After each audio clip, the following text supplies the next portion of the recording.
श्रीकृष्णाचे अनमोल प्रेरणादायी विचार. Lord Krishna inspirational thought in Marathi.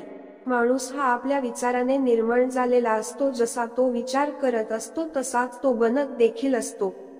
फळाची अपेक्षा सोडून कर्माचे पालन करणारा व्यक्तीच आपले आयुष्य सुंदर आणि यशस्वी बनवित असतो. आयुष्यात कशीही वेळ येवो त्यात कुटुंबाची साथ असायला हवी, कारण जीवनात सुख असेल तर ते वाटले जाते आणि दुःख असेल तरी देखील ते सर्व मिळून वाटून घेता येते. आयुष्य आपणास तेव्हा कठीण वाटू लागते जेव्हा आपण स्वतःत बदल न करता परिस्थितीमध्ये बदल करण्याचा प्रयत्न करू लागतो. कर्म हे धर्मापेक्षा अधिक महत्त्वाचे आहे, कारण धर्म केल्यावर आपण देवाकडून विविध गोष्टी मागत असतो, त्याची अपेक्षा करत असतो, पण कर्म केल्यावर देव स्वतः आपल्याला त्या गोष्टी न मागता देत असतो. जो व्यक्ती आपल्या कर्म आणि कर्तव्याचे पालन करत नाही, स्वतः देव देखील त्याचा आदर करत नसतो. वेळ कधीच थांबत नाही. आज वाईट दिवस चालू आहे तर लवकरच चांगले दिवस देखील येणार असतात. फक्त आपण आपले कर्म करत राहायला हवे, कारण तेवढीच एक गोष्ट आपल्या हातात असते. कोणाला काही देताना कधीही अहंकार करू नये, तसेच उपकाराची भाषा दाखवू नये. काय सांगता येत त्या व्यक्तीच्या मागच्या जन्मीचे तृण तुम्ही आज ह्या जन्मात फेडत आहात. धर्म आपल्याला जीवनाचा रस्ता दाखवतो, पण कर्म हेच आपल्याला आपल्या ध्येयापर्यंत पोहोचवत असतात. आपले कर्म हीच आपली खरी ओळख, वेगळेपण निर्माण करत असते. नाही तर एक नाव असलेले लाखो व्यक्ती इथे आज आहेत. जर निर्धारित ध्येय प्राप्त करत असताना आपला पराभव झाला तर आपले ध्येय बदलू नका, ते ध्येय प्राप्त करण्याची आपण आखलेली रणनीती बदला. जो सदैव आशंका घेत असतो त्याला तिन्ही लोकांत प्राप्त होत नाही. जीवन हे ना भूतकाळात तसेच भविष्यात आहे. जीवन हे वर्तमानात आनंदाने जगण्यात आहे. क्रोध हा माणसाची बुद्धी भ्रष्ट करतो, आणि बुद्धी भ्रष्ट झाली की आपण स्वतःच स्वतःचे नुकसान करून घेत असतो. मानवाच्या विनाशाची काही प्रमुख कारणे आहेत: काम, क्रोध, लोभ, निद्रा, भय, आळस.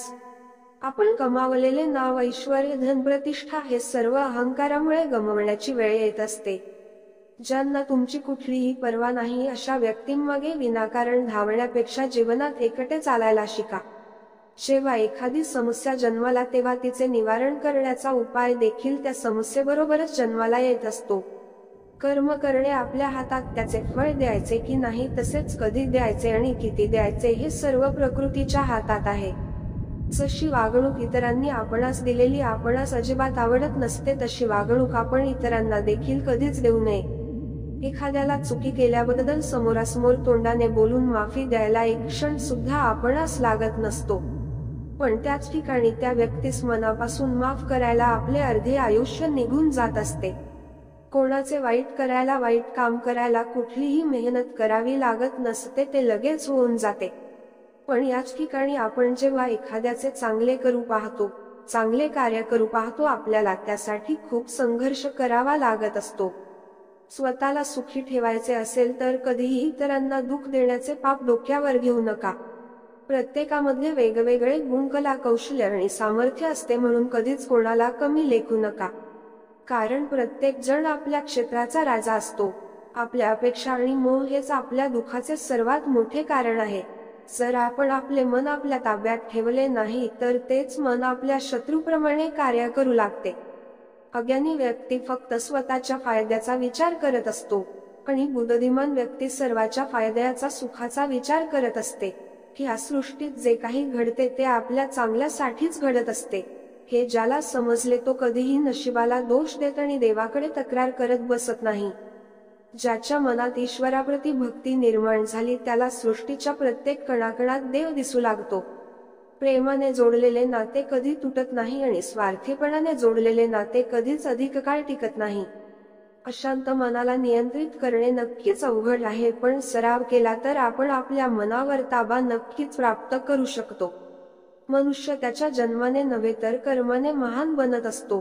परमेश्वर चांगल्या लोकांची परीक्षा घेतो, पण त्यांची साथ देखील देत असतो. कर्माचे फळ प्रत्येकाला भोगावे लागते, ते कोणालाच चुकवता येत नाही. मग ते कर्म चांगले असो किंवा वाईट. माणूस वाईट काम करताना आजूबाजूला कोणी आहे का हे बघतो, पण वरून देव देखील आपणास बघतो आहे हेच बघणे विसरून जातो. कुठलेही नाते शेवटपर्यंत जपून ठेवण्यासाठी मनात विनम्रतेची भावना असावी लागते. आत्मा जन्म घेत नसतो, तो मरत देखील नाही.